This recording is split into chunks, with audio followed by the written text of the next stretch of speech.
2 years ago, WE released possibly the finest Desert Eagle seen in the airsoft world.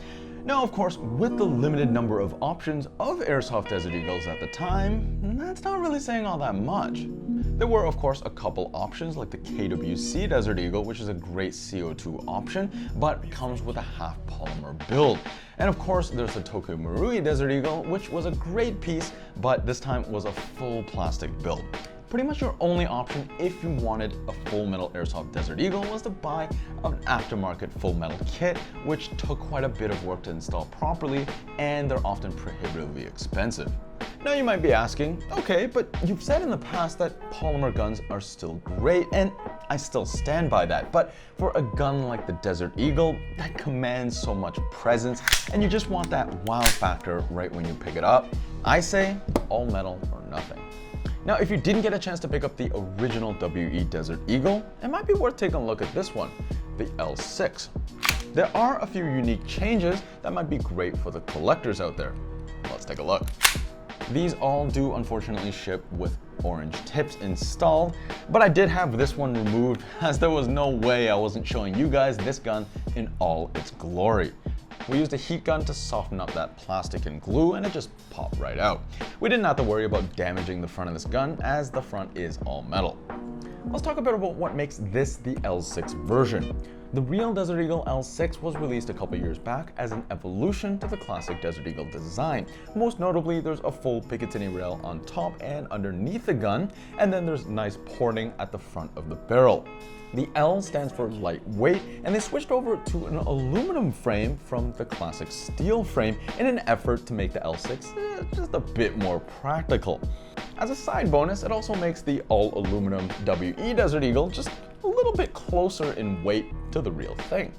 On the scales, the WE L6 comes in at 1.36 kilograms, which is 20 grams more than the original WE Desert Eagle, which puts it quite close to the weight of the real L6, which comes in at 1.67, but a little ways off the real OG Desert Eagle, which comes in at 1.99 kilograms. To put this all into perspective, an Umarex Glock 17 comes in at 650 grams, which makes this almost exactly double the weight.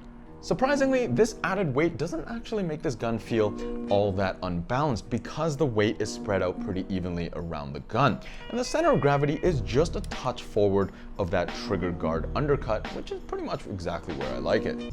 Talking about aesthetics, it's certainly not everyone's cup of tea, but in my opinion, the added detail really does fit the overkill kind of look. Now, I'm not the biggest fan of sticking Picatinny rail all over a gun, but on this one, it doesn't look half bad, and it is quite useful if you do plan on adding an optic or underbarrel attachments.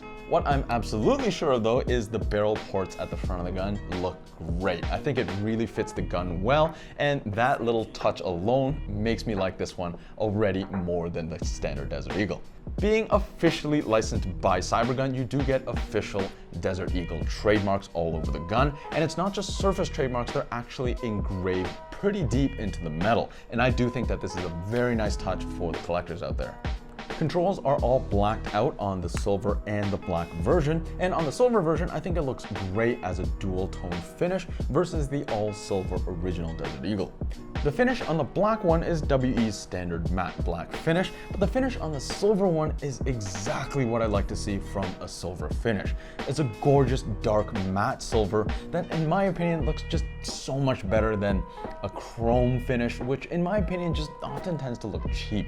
Now, I talk about slide play a lot, and I do think it's one of those things that separates a good pistol from a great one. Check this out. They did a great job with the original Weagle, but this is just next level. There is literally zero play on those slide rails, yet it still slides smoothly.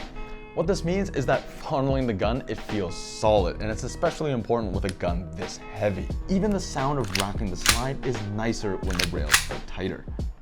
Speaking of racking back this slide, it does feature a full length travel, so you do get that accurately large ejection port. And when you take a look and imagine how big that real round that goes in there is, it just puts a smile on my face. There is a little bit of play in the front of the barrel, which is pretty much the only source of noise when you shake the gun, but it's certainly not enough to affect accuracy, and at that point it's a small nitpick. Less of a nitpick though is this magazine situation. See, on the original WE Desert Eagle, I noted that the magazine tended to catch on the mag catch, and this one has the same issue. It's caused by the rather sharp edge of the magazine body and is something that works in over time, but when you first get the gun, I'd recommend pushing in on the mag release so the magazine breaks in smoothly, or better yet, hitting that edge with a file. The mag also takes quite a bit of force to actually seat properly, and a couple times I almost dropped the mag when I thought it was locked in. Once it's in there, fitment is excellent, but it almost feels like it requires too much force to seat properly. It also takes quite a bit of force on that magazine release to actually drop out this magazine. Again, all these problems are something that goes away over time with break-in, but just something that you should be aware of. As far as comfort goes, the contouring is surprisingly comfortable and there are no weird hotspots. The biggest issue I found is the mag release is a bit far forward, at least for me, to engage without breaking my grip. The slide release is perfectly placed and it's nice and large, so at least dropping the slide is pretty easy. The safety is in somewhat of an awkward spot, but it can be activated with a bit of finger yoga. The iron sights are simple all-black units that sadly lack any adjustment, though with such a large sight radius, they're certainly adequate. Hop-up adjustment is an Allen screw on top of the hop-up unit and is easy enough to adjust, though an Allen key is not included. Overall, holding and operating the gun does take a little bit of adjustment to get used to, but provided your hands are big enough, it is surprisingly comfortable to shoot. Things like the grip angle, the beaver tail, the trigger guard, they're all designed well and does fit the hand quite nicely. Let's take a look at that trigger. It's got a large flat front surface with serrations and feels great on the pad of your trigger finger.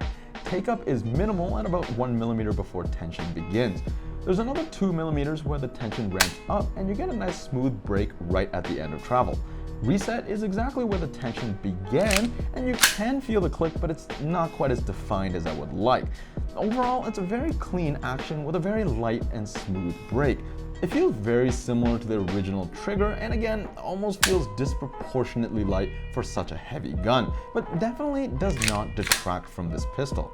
Cycling the gun, the muzzle report is loud, and blowback is easily one of the heaviest green gas kicks on the market.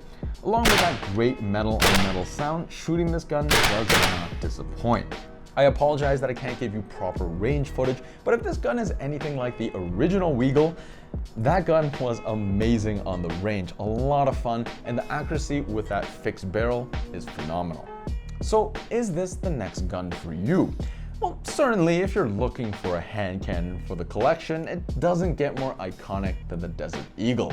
And short of shelling out a couple grand for the real one, this WE version does the Desert Eagle justice better than any other version out there. When you pick up this gun, there's just no way you're not smiling. And if there was one gun that I would pick to put in the hands of a newer player to get them excited, this would be it. As a gaming sidearm though, maybe not the best option. A standard pistol is already pretty heavy on the belt, and when you're talking about doubling the weight, just not the most practical option. However, if you plan to run this as maybe a primary with its nice solid full metal build and that really heavy kick and that nice long fixed barrel, this gun might be able to give SMGs a run for their money. At only about $10 more than the standard Weagle, the L6 has quite a bit going for it, and if you're looking for that more unique piece, I think this might be a great option. As always, thanks so much for watching. If you enjoyed this video, do consider subscribing, and we'll catch you on the next one.